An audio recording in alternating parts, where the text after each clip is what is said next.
Hello বন্ধুরা, good morning.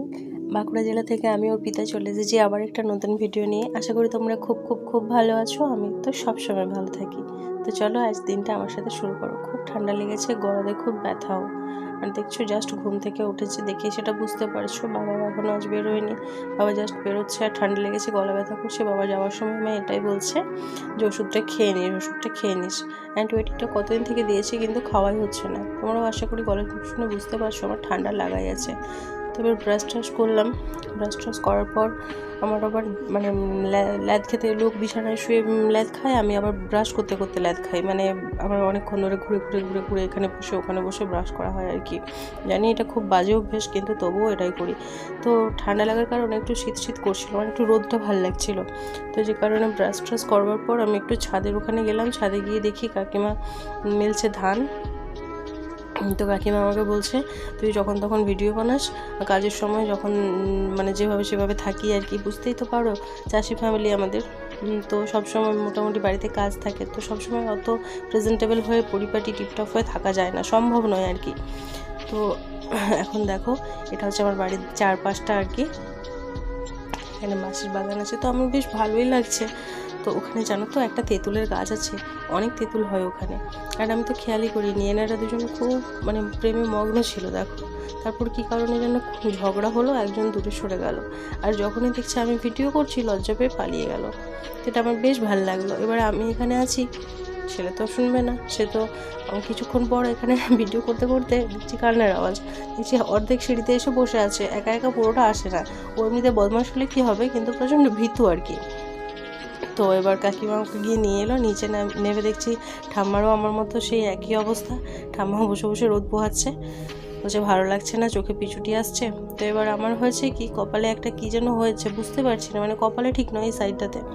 তো ঘুম থেকে ওঠার পর ওই সাইডটা পুরো আমার যেন মানে ভার হয়ে আছে, কি সে কামড়েছে না কি হয়েছে জানি না। তো সেটার জন্য বেটু আমায় এখন খুব ফু দিয়ে দিচ্ছে, আদর করে দিচ্ছে, বলছে কোনো টেনশন নেই তোমার, ভালো হয়ে যাবে, আমি এক্ষুনি তোমার দেখো মন্ত্র বলে ঠিক করে দিলাম।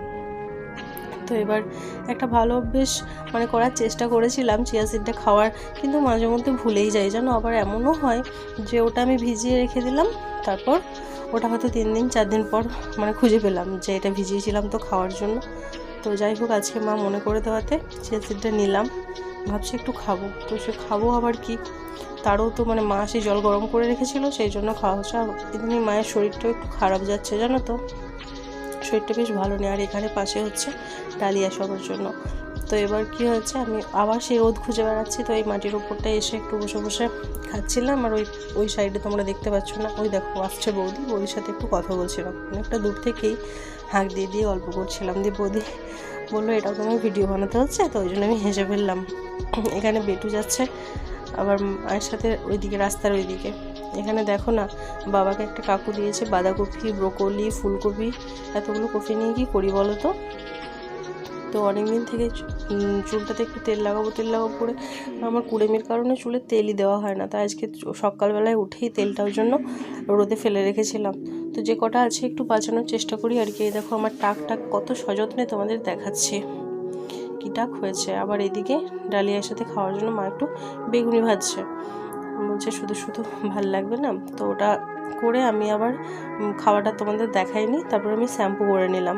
স্নান এখনও হয়নি, শুধুমাত্র শ্যাম্পুটা করেছি, কারণ চুলটা শুকোবে, অনেকটাই লেট হয়ে গিয়েছে। তো শ্যাম্পু করে ওগুলো কাছাকাছি করে কাকিমা দেখছি আমার হট করে ডাক দিচ্ছে, পম্পা ওকে নিয়ে যা টুকাইকে। এখানে আমার বাড়িতে কাকিমারা সবাই ওকে টুকাই বলে ডাকে। টোকাইকে নিয়ে যা, দেখ কী করছে, আমায় রান্না করতে দিচ্ছে না। তো দেখি এসে বলছে না আমি মশলা বেটে দিচ্ছি, তোমার পোস্ত বেটে দিচ্ছি। তো এখানে আমার বাবা মার পর যদি কারো ওপর আমার আদির মানে সব থেকে বেশি জোর খাটে, সেটা হচ্ছে আমার সেজো কাকু কাকিমার ওপর। তো ওই দেখো না, কাকিমাকে তো রান্না করতেই দিচ্ছে না। ওই দিকের অবস্থা খুব খারাপ, মানে এত নোংরা করেছে, তোমরা দেখলে হয়তো বলবে যে তোমরা এরকম নোংরার মধ্যেই সবসময় থাকবে না। তাই কাকিমার ওদিকটা দেখালাম না, ওর কাণ্ডটা দেখো। এবার আমি বলি চলো বাড়িতে চলো, তুমি স্নান করবে। বলে না আমি এভাবে যাব না, আমি তোমার কাঁধের ওপর উঠে যাব, যেভাবে আমায় ভাই ঘোরাতে নিয়ে যায়, মানে আমার কাকু ওকে ওই কাঁধের ওপর বসিয়ে মাঠের দিকে বিকেলে ঘোরাতে নিয়ে যায়। তো এবার আমিও কাঁধে নিয়েছি যথাযথ, তো ভয়ও পাচ্ছ কখন লাভ না দিয়ে দেয়। আমার ছেলের বদমাইশি সম্পর্কে তোমাদের আগে বলেছি যে আমি যত বলবো তত কম হবে। ও এতটা বদমাস তোমরা ভাবতে পারবে না, যে একটা বাচ্চা এত বদমাস হয় কি করে, প্রচণ্ড বদমাস। এমনিতে ভীতু, এমনিতে তুমি কোথাও একা যাবে না, লাইট বন্ধ করে দিলে অন্ধকারে ভয় পাবে, এমনি সবাইকে মারবো এইসব আর কি। তো এবার এই তো আমরা রেডি হয়ে মানে আগের দিনের কিছু খেলা সেদিন মানে অনেকটা রাত্রি হয়ে যাওয়ার কারণে হয়নি, আজ আবার হচ্ছে। এই দেখো এখানে বিস্কুট দৌড় চলছে, এবার চলছে মিউজিক্যাল চেয়ার, তারপর ওই বল গোলানো ইয়ের মধ্যে, টায়ারের মধ্যে এইসব চলছে আর কি। তো ব্যাপারটা হচ্ছে এখনও কিন্তু এইচএস পরীক্ষা চলছে জানো তো, এটা তোমাদের বলছিলাম যে দেখো এখন কিন্তু উচ্চ মাধ্যমিক পরীক্ষা মানে এইচএস পরীক্ষা কিন্তু চলছে। তো এই যে বোনটা খেলছে দেখছো পিঙ্ক কালারের হুডি পরে, ও কিন্তু এইচএস দিচ্ছে। তো জানি না আর কোথাও খেলাধুলো চলছে কি না সরস্বতী পুজোর পর, কিন্তু আমাদের এখানে একদিন তো নয় 2 দিন ধরে চলছে। এই জিনিসটা আমার একটু খারাপ লেগেছে, তো আমার বলার তো কিছু নেই, সবার প্রবলেম হয়নি, আমার প্রবলেম হওয়ার কথা নয়, যেহেতু আমি যে এইচএস স্টুডেন্টও নই, আমার বাড়িরও কেউ নেই।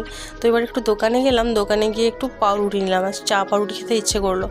আর যেহেতু ঠান্ডা লেগেছে একটু ঝাল ঝাল খেতে ইচ্ছে করছে, একটু চানাচুরও খেলাম। এসে বাড়িতে দেখি আবার বেটুর মা তেল মালিশ করে দিচ্ছে পায়ে। তো এটাই এখন আমাদের চলছে চা পার্টি, কিন্তু বেটুকে একটুখানি দেওয়া হয়েছে পাউরুটি, ও দুধ দিয়ে খাচ্ছে। এই দেখো না খেয়ে কি অবস্থা করছে। এখানে ঠাম্মা চা দিয়ে খাচ্ছে, আমার চা আসছে, এখনও পর্যন্ত পৌঁছয়নি। তাই তো আমারও চা এসে গেছে, চা আর পাউরুটি। আমি তো একদম ডিনার করে নিচ্ছি, এটা খাওয়ার পর আর কিছু খাওয়ার পজিশনে থাকবো না যদিও। তো এত বড় একটা পাউরুটি খেয়ে নিচ্ছি চলো। আর আশা করি ভিডিওটা তোমাদের ভালো লেগেছে। তো তোমরা আমাকে আরও এগিয়ে যাওয়ার জন্য প্লিজ আমার চ্যানেলটা সাবস্ক্রাইব করো, লাইক করো, আর সবার মধ্যে শেয়ার করো। চলো টাটা, আজ এই পর্যন্তই, দেখা হবে।